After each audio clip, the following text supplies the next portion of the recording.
sound κάτσει καλά να δούμε. Φίδι με γάτα.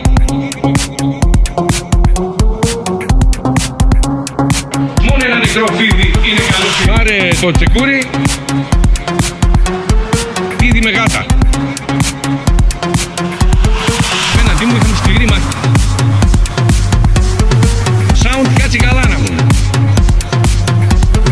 Φίδι με γάτα. Και το φίδι να πιάνει τον κλασικό θόρυβο.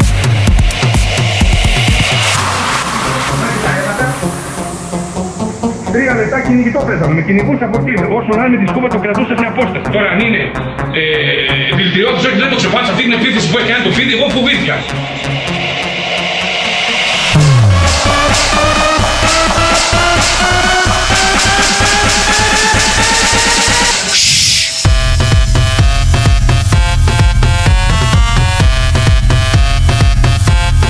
Φίδι με γάτα.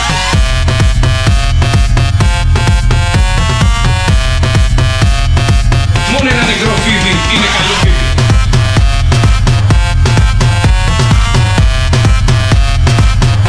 Το sound κάτσει καλά να πούμε.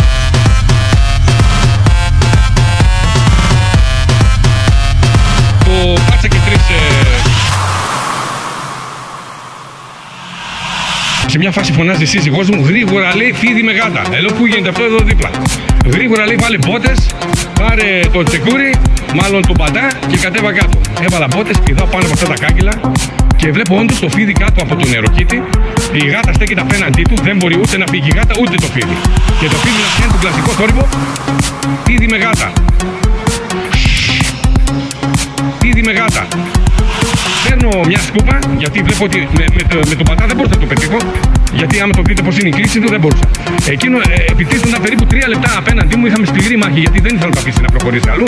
Και σε κάποια φάση αφού το χτύπησα αρκετές φορές με το σκοπόξυλο, το πάτσα και 3 μπατιές τέλος πάντων. Και πάλι ακόμα στους.